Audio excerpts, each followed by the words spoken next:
and welcome to Intro to Communications. This is the video review lesson for delivering your speech. So I'm going to begin first with a snippet from the textbook. Which is more important, the content of the speech or the way it's delivered? That's the very first question this textbook in this chapter poses. Now, speakers, speech teachers, communication theorists have all argued answers to this question throughout the decades. And the argument will continue because there's no definitive. Some will weigh more on the other. But the purpose of this video, this review, is we're going to discuss different ways that you can deliver speeches. Let me see if I can get my camera situated here. Okay, so for the purpose of our course in this lesson, where we do business, we have social interaction, content and delivery are always related. And we'll dive deeper into this as we continue on through this lesson. Okay, there's various methods of delivery when it comes to giving speeches. And remember, we are in the public speaking portion of our course. So we just discussed outlining and developing our speech topics, our purpose, and our thesis. And after this is informative speaking and persuasive speaking. So before we can get into defined variations, we're going to discuss the various ways that you can deliver your speech. So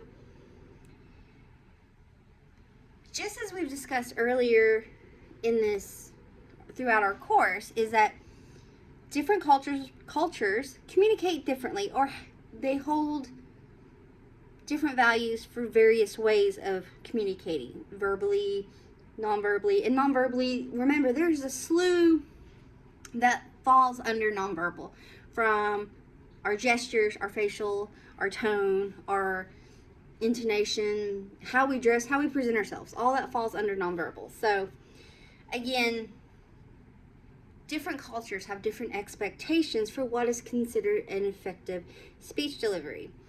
Now, it is 2023, and as we continue throughout the wonderful world of technology, speeches are not just face-to-face anymore. They are also mediated electronically, and we've discussed electronic mediated communication before. This is Skype, Zoom, FaceTime, direct messaging, and it's become so much more prevalent in the last 5 years, and it just continues to build up as we go.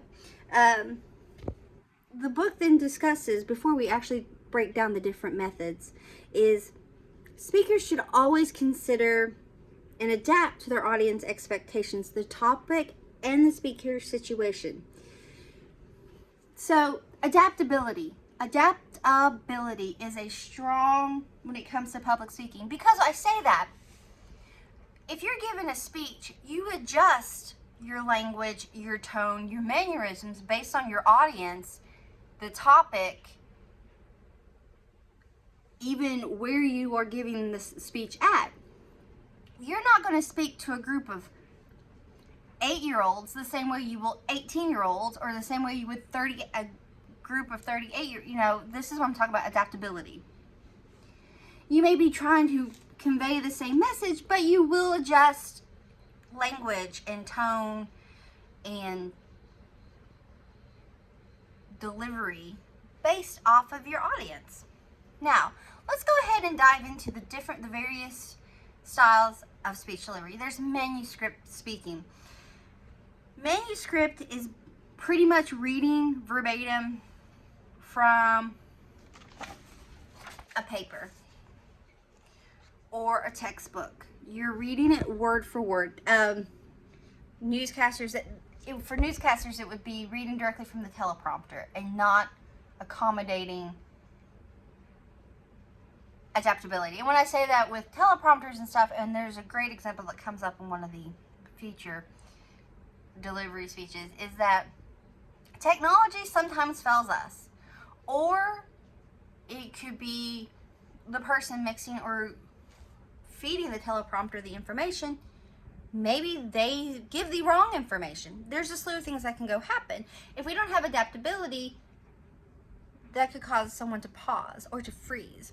So back to manuscript speaking.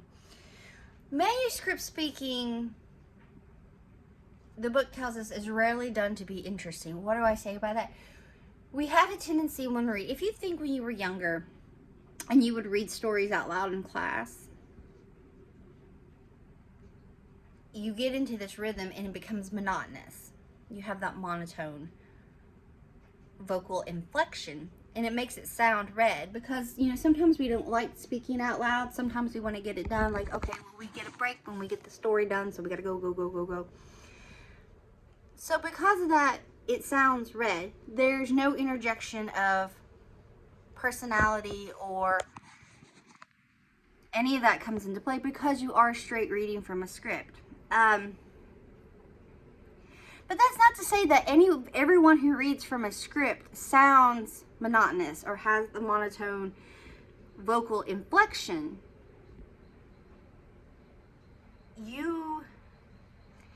Experienced speakers they're able to I don't want to say manipulate. They are able to change their inflections while they're reading so that it doesn't sound monotone. So the book, and I'm sure, guys, if you see me look off, it's because all my notes and the little flowers that I draw. These are, I'm sure, in the PowerPoint presentation or maybe in the Word document. But it says effective manuscript speaking, and then it gives like little bubbles out from it, boxes, that kind of gives us little reminders or ways to help us speak more effectively with that particular style of delivery. So for manuscript, there's practicing with your manuscript before you just deliver the speech. You don't want to pick up your paper the moment you start to give your speech, having never once read it. You want to familiarize yourself with what's written down. And then it talks about when you're typing up your manuscript, what you're reading from, type it in easy, short bursts so that you're not looking, Another thing with manuscript, I'm giving an example here. Another example of manuscript reading would be, we lose your eye contact because you're so busy, and as you continue reading, the page goes up and we completely will lose, or you're reading from the book or your script and you never raise your head up for eye contact, so we're just seeing the top of your head. And lastly, it says unobtrusively using your index finger to keep your place in the text. So, you're not like, here is my boop, boop, boop. I will do this. I'll hold my hand down and I'll have a finger point to where I was just to kind of jar me. So manuscript speaking is the first style that the book discusses, and it can come across as very being read because you are reading directly from a script, from the paper, from a book, whatever the case may be here. You're reading directly, and from that we lose eye contact, you lose your connections with the audience, your vocal inflections, your vocal tones don't really vary that much because it sounds very read. Now we'll move next into memorized speaking, and memorized speaking is where, and it's pretty straightforward, this is where you memorize your speech word for word verbatim. By doing this, the barrier with this one is that you lose your ability for adaptability, because if you become so concerned on the concrete word for word verbatim from your script to memorize it, if something happens, again, we can be thrown off very quickly and easily. So again, adaptability is the key, and I said that and I'll continue saying that. So for this one, the little helper bubbles or boxes is that with memorized speaking, we tend to speak a lot quicker. So trying to avoid speaking rapidly because, we know the information, we're trying to get the information out while it's still fresh in our mind or still in our mind. So say it out loud a few times. that helps with our rate of speaking. Using gestures and movements. Some of us, this comes more naturally to. I talk with my hands. I always have. I always will. When I used to talk on the phone a lot as a child, I talked with my hands. People can't see that. As you can tell in videos, I talk with my hands. It's just a gesture that I've always spoke with my hands. And I can have over-exaggerated facial expressions when talking face-to-face sometimes. I have to really control.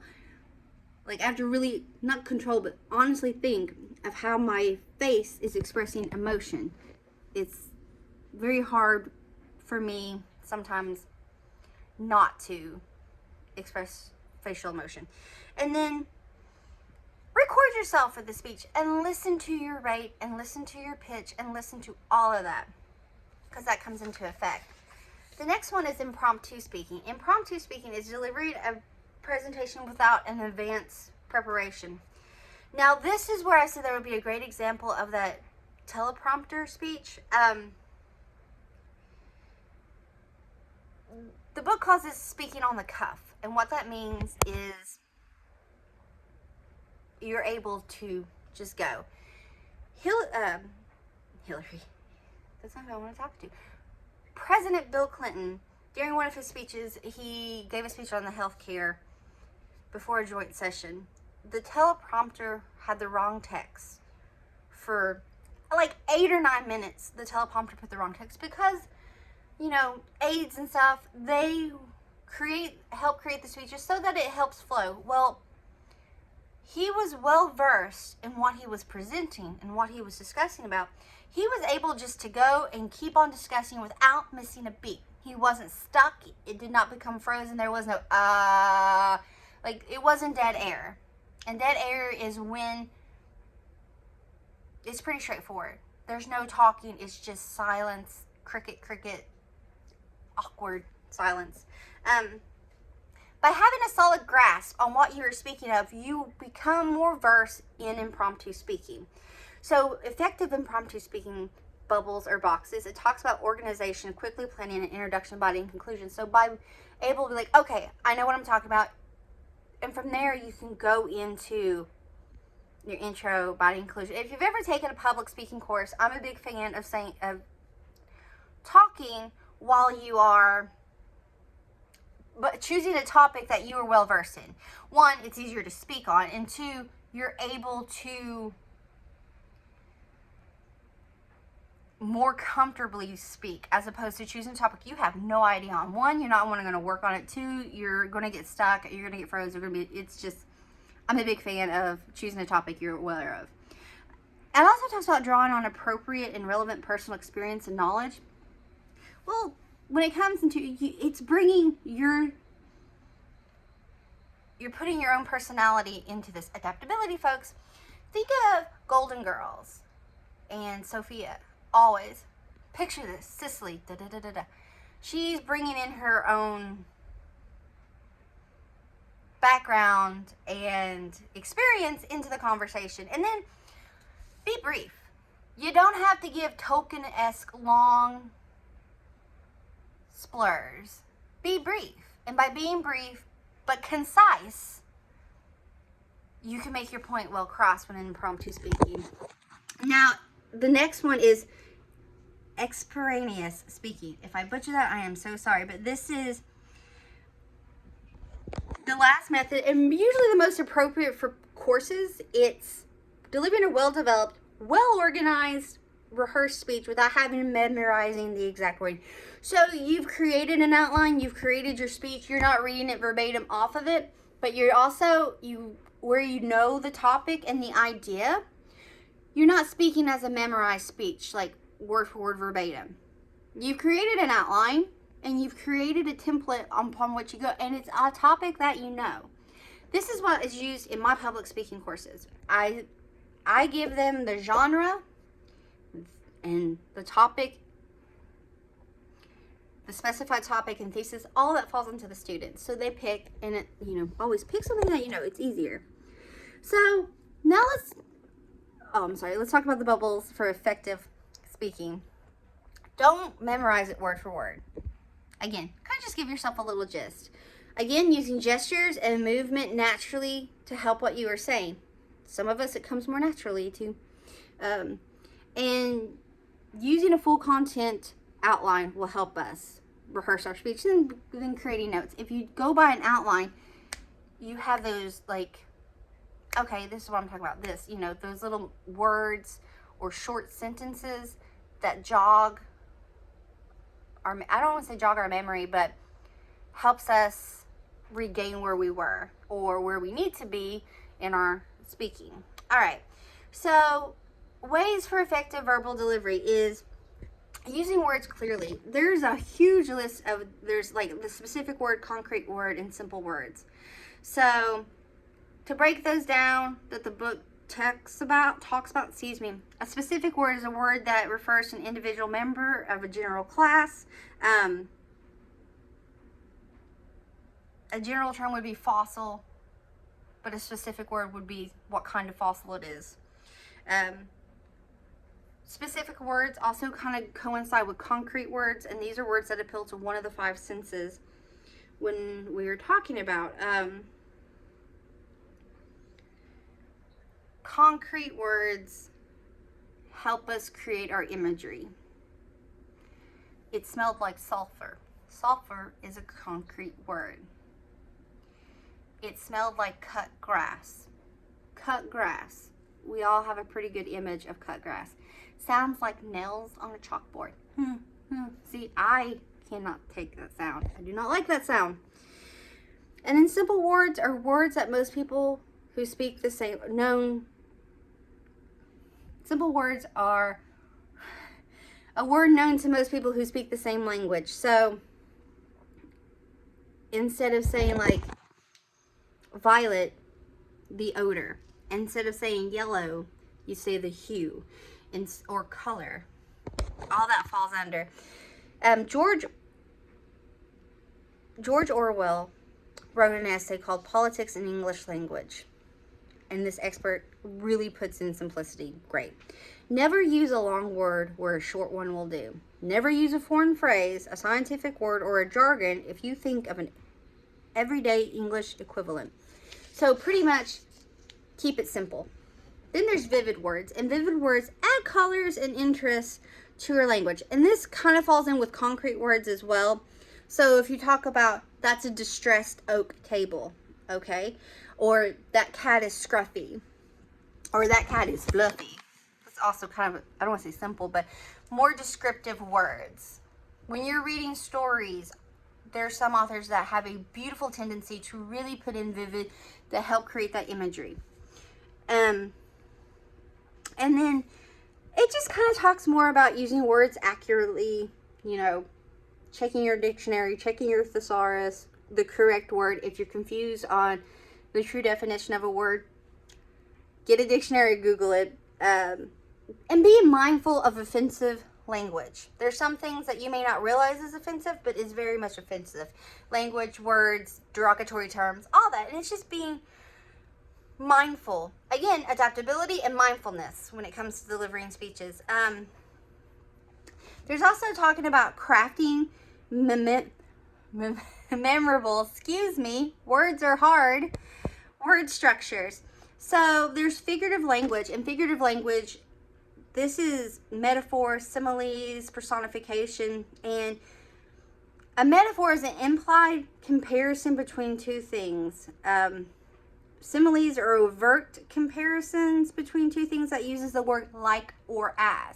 So when your comparison, when you start adding like or as, you have a simile, and metaphors are a comparison, and personification is an the attribution of human qualities to inanimate things or objects. So all that comes into play when we're talking about word structures. And then they also discuss drama. Ways to make the structure more memorable is drama. And I don't mean by being dramatic or spilling the tea. It's phrasing something in an unexpected way. There's omission, which is leave it out. Inversion, which is reversing the normal order of words in a phrase or sentence, can create drama.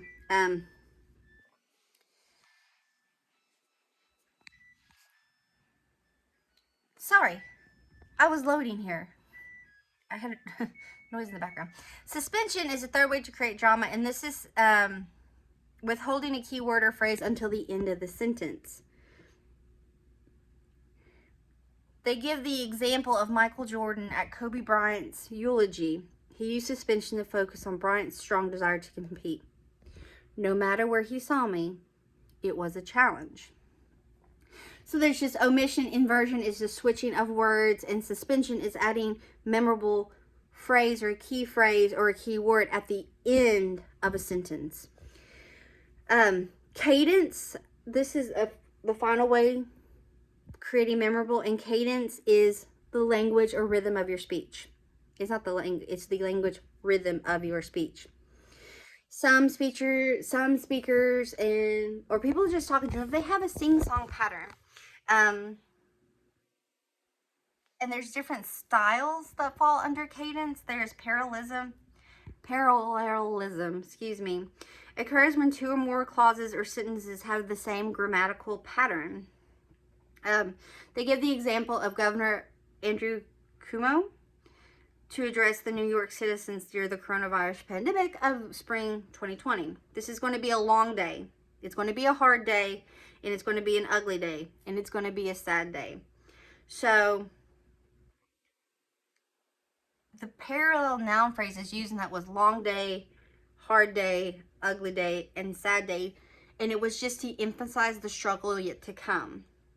There's antithesis, which is similar to parallelism, and it is marked by conjunctures, not only, but also. That's where we come up with antithesis. John F. Kennedy's moonshot speech. Well, marking the anniversary of that speech, President Joe Biden's quote was, "A reflection not only of his generation, but of America's character." So, not only, but was added, and that's where antithesis comes in. Then there's repetition, which is pretty straightforward. This is an important word or phrase, can add emphasis to a key idea. Things don't happen for a reason, but you can find purpose and meaning in things that do happen. Things don't happen for a reason, but how you respond can reveal your character. Things don't happen for a reason, but they do often happen because nobody has yet to find a better way. Things don't happen was repeated in that. And then there's alliteration, which is the repetition of initial consonant sounds several times in a phrase, clause, or sentence. Munch and mobilize. M. The M sound was the cadence for that. So to break it down, recapping, effective is figurative language, which is metaphor, simile, personification. Drama, which is omission, inversion, suspension, and cadence, which is parallelism, antithesis, repetition, and alliteration. Then there's nonverbal delivery, and discusses eye contact, how important eye contact is. And also verbally, not verbally, but electronic media, eye contact, you may think it's, I have public speaking courses online. I try to emphasize that you still must make eye contact with your screen, with your camera, so that a connection can be made. So it can be a little tricky, a little not. Then it discusses physical delivery.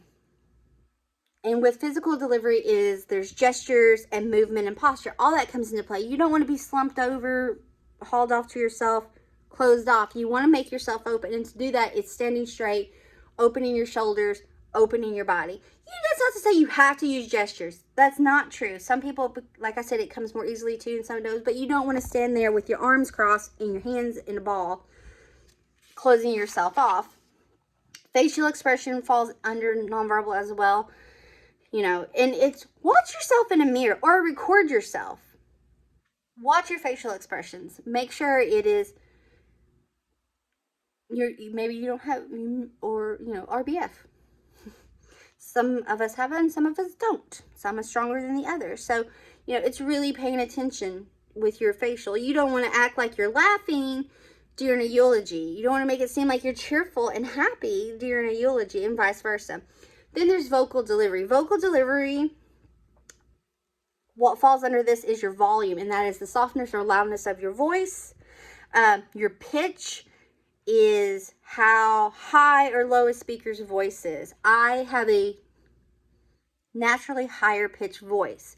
And it sometimes goes a lot higher when I'm real excited or not thinking. I have to be conscientious. I have to be aware of the pitch of my voice.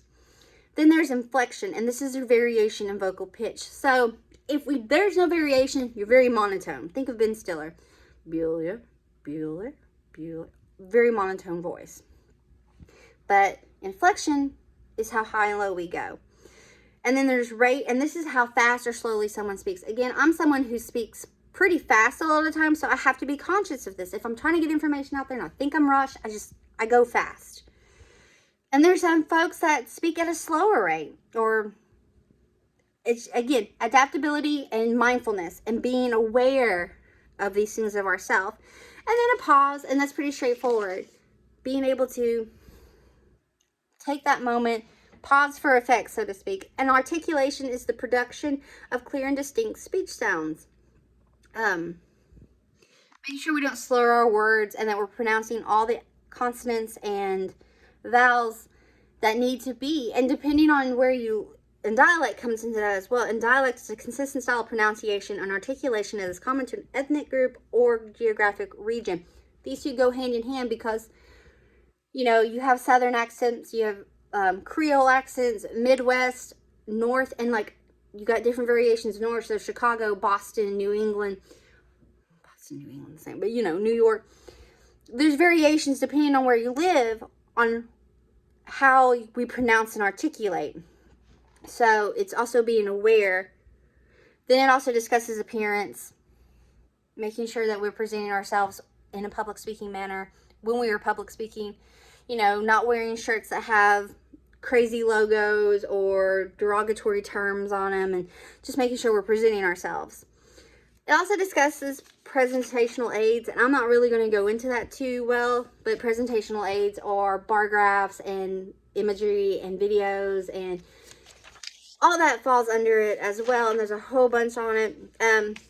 But let's round it off, clean it up, wrap it up pretty, discuss some final tips for rehearsing and delivering your speech.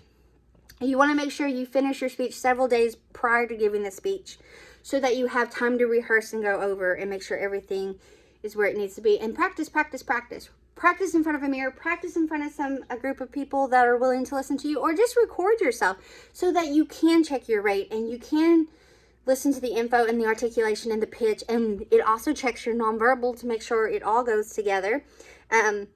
Using good delivery skills when rehearsing. Again, if possible, practice in front of people. Audio and video recording can help immensely in this. Make sure if you know where you're going to give your speech and you have to have extras like a microphone or visual aid, check out the room and make sure it's prepared and ready to go. Get plenty of rest. You don't want to roll in having no sleep, like been awake for 48 hours, you got to give a speech. Arrive early. You don't want to rush yourself. And again, folks, adaptability and mindfulness. Just being aware of us, our surroundings, and our audience, plus our message.